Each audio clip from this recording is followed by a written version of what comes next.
నన్ను నమ్మి గెలిపించారు మీరు నన్ను. నేను మీకు నిలబడతాను, గుర్తుపెట్టుకోండి.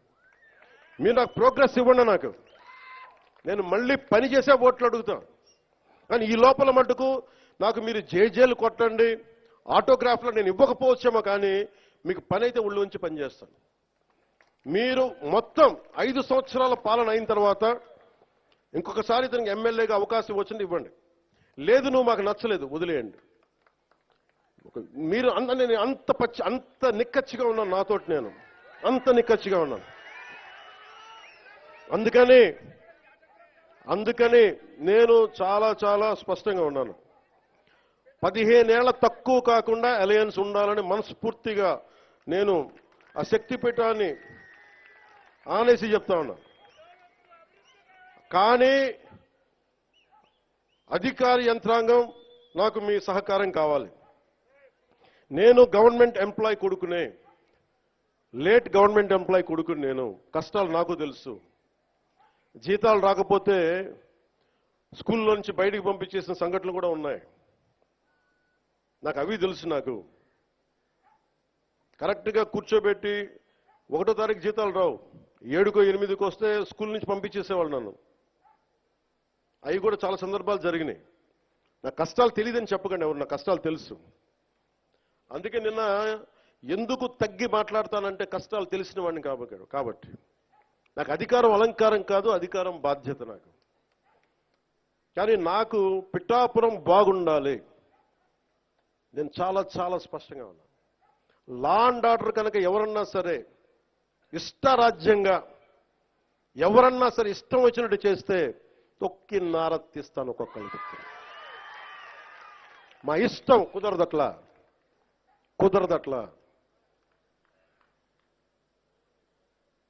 ఇది చాలా చాలా జాగ్రత్తగా ఉండాలి. ఇది నేను తెగించి వచ్చాను రాజకీయాల్లో, గుర్తుపెట్టుకోండి.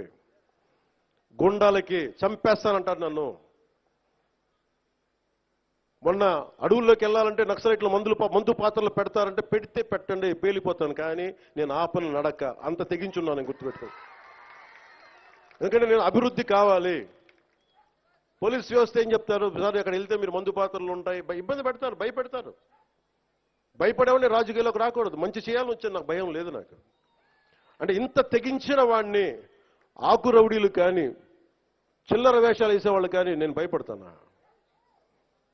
అందుకని చాలా జాగ్రత్తగా ఆలోచించి అందరూ దయచేసి మసలండి.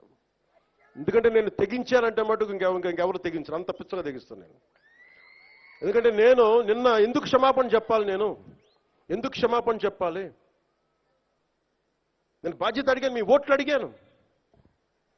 అడిగాను. నేను తిరుమల డైరెక్ట్గా నాకు సంబంధం లేకపోవచ్చు, కానీ నేను దాంట్లో భాగస్వామ్యం. ప్రభుత్వంలో మీరు నారా చంద్రబాబు గారు గెలవకపోయినా, నేను గెలవకపోయినా, 164 మంది ఎమ్మెల్యేలు గెలవకపోయినా టీటీడీ బోర్డు ఎక్కడి నుంచి వస్తుంది? చైర్మన్ ఎలా నియమితం అవుతాడు? ఆయన ఈఓ ఎలా నియమితం అవుతారు? ఈఓ ఎలా నియమితులు అవుతారు? మేము గెలిస్తేనే మీరు, అది ఎక్కడి నుంచి వచ్చింది మాకు గెలుపు? మీరిస్తే. అందుకు మీకు నేను క్షమాపణలు చెప్పాను. నేను కోరుకునేది ఒకటే, ఎప్పుడో చెయ్యని తప్పుకి జపాన్ లాంటి దేశంలో ప్రధానమంత్రి ఆయన పుట్టక ముందు జరిగిన తప్పుకి ఆయన పార్లమెంట్లో క్షమాపణలు చెప్పాడు. మనం నేర్చుకోవాల్సింది. వాళ్ళు చేయకపోయినా 3 తరాల ముందు తప్పు చేసినా క్షమాపణలు చెప్పారు. నేను ఈ రోజున అడుగుతుంది, టీటీడీ బోర్డు పాలక మండలి చైర్మన్ గారు కానీ, సభ్యులు కానీ, ఈఓ కానీ, ఏఈఓ కానీ, మీరు ప్రెస్ మీట్ పెట్టి క్షమాపణలు చెప్పండి. నేను క్షమాపణలు చెప్పినప్పుడు మీకు క్షమాపణలు చెప్పడానికి నామోషి ఏంటి? బాధ్యత తీసుకోండి, బాధ్యత తీసుకోవాలి. ఇది చాలా బాధ కలిగించేది. మాకు సంబంధం లేదంటే ఎట్లా? నా తప్పు కాదంటే రాజు 7 చేపలు కదలా, మరి ఎవరు చేస్తారు ఇది? నాకేం సరదా నాకు క్షమాపణలు చెప్పడం? నేను దోషిగా నిలబడాలా ఇలాంటి సంఘటనలో? అందుకని ఎందుకు నేను డాంపెన్ చేశాను, ఎందుకు తగ్గించాను సంక్రాంతి సంబరాలంటే, వాళ్ళు ఎంత గొప్పవాళ్ళంటే చనిపోయిన 6 మంది వారి కుటుంబ సభ్యులు దేవుడు పట్టుకెళ్ళిపోయాడు అంటున్నారు. 36 మంది గాయపడితే ప్రతి ఒక్కరిని పేరు పేరున పరామర్శిస్తే అందరూ కూడా నలిగిపోయి 100 మంది మీద పడిపోయారు. ఎంత ఉంటుంది ఒక ఆడపడుచు మీద పడిపోతే, పెద్ద ఆవిడ మీద పడిపోతే, తమిళనాడు నుంచి వచ్చారు. ఎలా ఉందమ్మా మీకంటే, కడవలు పాత్రికాంగయ్యా, కడవలు వెళ్ళి దేవుడు బయటికి తీసుకొచ్చాడు మమ్మల్ని అంటా ఉన్నారు. ఎంత పెద్ద మనసుతోటి సరిగ్గా చూసుకోలేదయ్యా మమ్మల్ని, కానీ ఏం చేస్తాం, మా కర్మ ఇలా కాలింది. అది దేశం తాలూకు దౌర్భాగ్యం. ప్రజలు ఇంత బాధ్యత ఇప్పుడు కష్టం వచ్చినప్పుడు ఎంత అద్భుతంగా చెప్పారంటే నాకు కన్నీళ్ళు వచ్చినాయి. నాకు నిన్న కరిగిపోయాను నేను. వీళ్ళ క్షమాపణలు చెప్పదు ఇంకెవరికి క్షమాపణలు చెప్తాం? ఏఈఓ కానీ, ఏఈఓ వెంకయ్య చౌదరి గారు కానీ, ఈఓ శ్యామలరావు గారు కానీ, చైర్మన్ బిఆర్ నాయుడు గారు కానీ, టీటీడీ బోర్డు సభ్యులు, పాలక మండలి సభ్యులందరూ కానీ, మీరందరూ వచ్చి ఒక్కొక్క వ్యక్తి గురించి కథ వింటప్పుడు మీకు బాధ అర్థమవుతుంది. క్షమాపణలు చెప్పండి. మీరు క్షమాపణలు చెప్పి తీరాలి, వేరే దారి లేదు మీకు. మీరు క్షమాపణలు చెప్పడం వల్ల పోయిన ప్రాణాలు తిరిగి రావు, కానీ కనీసం ప్రజలు మిమ్మల్ని చూస్తూ ఉన్నారు. అది మటుకు జ్ఞాపకం పెట్టుకొని అందరూ తగ్గి క్షమాపణలు చెప్పండి. చాలా అవసరం ఇది. ఎందుకంటే ఈరోజు రాష్ట్రం మొత్తం, దేశం మొత్తం మీరు చేసిన తప్పుకి సంబరాలు జరుపుకోవడానికి ఆలోచిస్తూ ఉన్నారు. 4 లక్షల మంది ప్రజలు గరుడోత్సవాలకు వస్తే క్రౌడ్ మేనేజ్మెంట్ చేయగలిగే వాళ్ళు అక్కడ చేయలే. 2500 మంది. చాలా బాధ అనిపించింది. Lack of management, crowd management లేక, ఎవరిని ఎంతమందిని కూర్చోబెట్టాలి ఈ ఆలోచన లేక, అది కానిస్టేబుల్స్గా దగ్గర నుంచి అధికారులు, ఎస్ఐలు, సిఐలు, 1100 మంది పైచిలకు పోలీసు.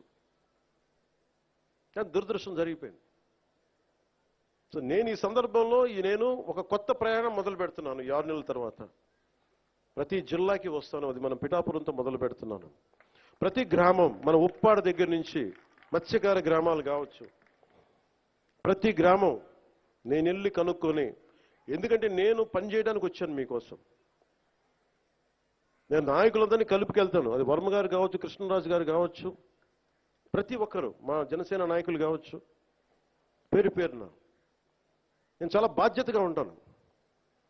ఇంత పని చేసేవాడిని అది గొడవ పెట్టుకోవాలంటే నేను వెనకండి, అది కూడా గుర్తుపెట్టుకోండి. నాకు అంత తెగింపు ఉండదు. మీరు అడవుల్లోకి వెళ్ళడానికి భయపడతారు. నాకు బిడ్డలు ఉన్నారు, 4 బిడ్డలు. పోవడానికి నాకు చాలా కోట్ల సంపాదన ఉంది, కెరీర్ ఉంది నాకు. ఇవన్నీ వదిలి నేను అడవుల్లోకి వెళ్ళి మందు పాత్రలు ఉంటాయా లేదా అని భయంతో ఎందుకు వెళ్ళాలి నేను? నాకు ఇష్టం అంత ప్రజలంటే, ప్రేమ నాకు. ఎంతసేపు కూర్చొని శ్రీశ్రీ కవితలు చదివి, బాలగంగాధర్ కవితలు చదివి అవి ఉటంకించడానికి నేను ఒక స్టేజ్ మీద, నేను కవిని కాదు, నేను పనిచేసేవాడిని. విప్లవకారుడు రాజకీయ నాయకుడు అయితే ఎలా ఉంటుంది, అలాగే ఉంటుంది.